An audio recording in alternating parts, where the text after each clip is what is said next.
Hi guys, my car shows some problems, and when I start engine in this begin, the cooler activated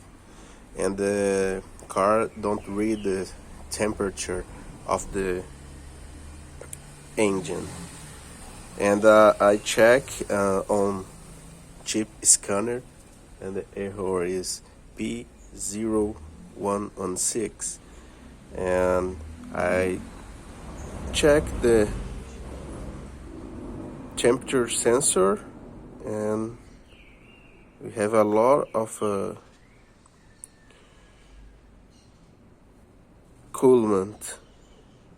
on the sensor, and I replace, and the problem is fixed.